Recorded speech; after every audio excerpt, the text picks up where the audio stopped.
তবে মনে রাখতে হবে একটা ভোট যাতে অবৈধভাবে কেউ দেওয়ার চেষ্টা না করে।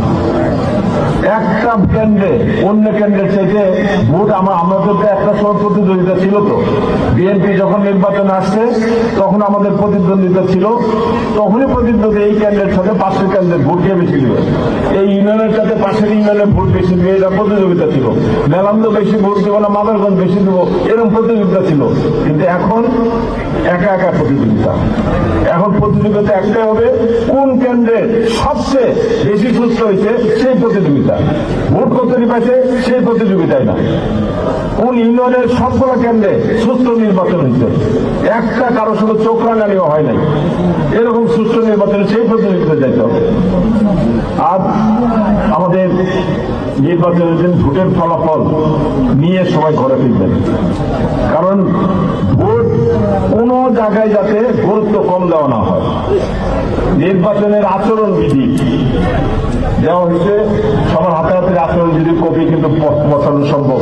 আমার থানা আমলকে প্রেসিডেন্ট সেক্রেটারি আপনার কাছে পৌঁছাবে, সেই আচরণ বিধিটা আপনার করবেন। কারণ নেত্রী বারবার কিন্তু বলতেছে, কারণ এইবারের নির্বাচন, গত 18 নির্বাচনে নেত্রী সারা জীবন সুস্থ ভোটের জন্য, ভোটের অধিকার ফিরিয়ে নিয়ে আসার জন্য তিনি লড়াই করেছেন, সংগ্রাম করেছেন।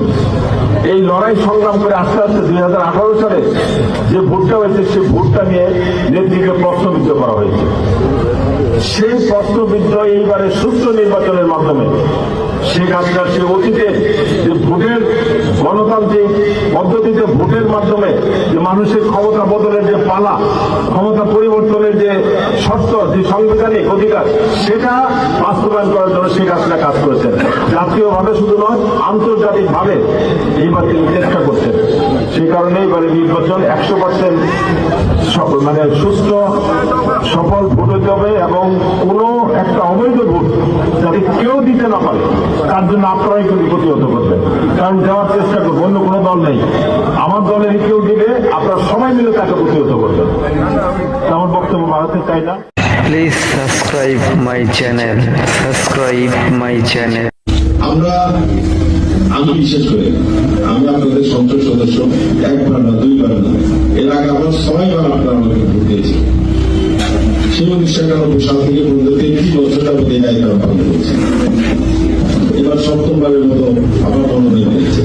আবার আপনাদের কাছে প্রার্থনা করতে প্রতি 5 বছর পর পর আমাকে মনোনয়ন দেন। আপনারা সকলে পরিশ্রম করেন এবং পরিশ্রম করে আমাকে নির্বাচিত করেন। 5 বছর আমি আপনাদের সেবা করার চেষ্টা করি, নিজের সর্বশক্তি দিয়ে করি। এইবার আমার ভোটের প্রার্থী হয়েছে, মনোনয়ন দিয়েছে। আমি কিন্তু 5 বছর সংসদ সদস্যের দায়িত্ব পালন করলাম, এবং এই 5 বছরে সংসদ সদস্যের দায়িত্ব পালন করার অবস্থায় প্রতিদিন শত শত মানুষ আমার কাছে আসে। অনেক ধরনের তদবির থাকে, কাজ থাকে। আমি আমার স্বার্থের সর্বশক্তি দিয়ে সমাজ কাজ করার জন্য চেষ্টা করি। তারপর কিন্তু অনেকের কাজ হয় না, অনেকে থাকতে তদবির আসে। 10টা তদবির করলে হয়তো 5টা হয়, 2টা হয়, 3টা হয়, তদবির ম্যাক্সিমামটি কিন্তু হয় না। এর জন্য অনেকে অভিমান করেন, রাগ করেন, করে দেয়। বিভিন্ন ধরনের দাবি দেওয়া নিয়ে আসে, সকলের দাবি হতে প্রমাণ, এই জন্য অনেকে বিরক্ত হয়ে আসে। আমার যে সমস্ত কাজ আমি করতে পারি না কিংবা আমার সাধ্যের মধ্যে ছিল না, এর জন্য আপনারা যারা মনে কষ্ট পেয়েছেন, কিংবা আমি যেহেতু একটা মানুষ, ভূত আমার কাজ যে বেশি করে তারই কাজ ভুল হয়, যে একটা কাজও করে না তার কোনো ভুল নাই। আমি যেহেতু কাজ বেশি করি, আমার ভুলের সংখ্যাও বেশি, সেই জন্য যে অনিচ্ছাকৃত যে ভুলগুলো, তার জন্য আপনার মনে কষ্ট পেয়েছে। আজকে ভোটের প্রার্থী হিসেবে আপনাদের কাছে সকলের আগে আপনাদের কাছে ক্ষমা চাচ্ছি, আল্লাহ এবং এইবারের নির্বাচনে আপনারা শেখ হাসিনা যে নির্বাচন, এবারের নির্বাচন কিন্তু শেখ হাসিনার একটা চ্যালেঞ্জ, এবং সেই চ্যালেঞ্জের নির্বাচনে আপনারা সাহিত্যের শক্তি দিয়ে এই নির্বাচনে জনগণকে ভোট কেন্দ্রে নিয়ে আসার চেষ্টা করবেন।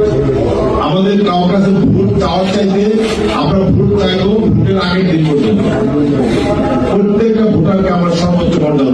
Please subscribe my channel, subscribe my channel.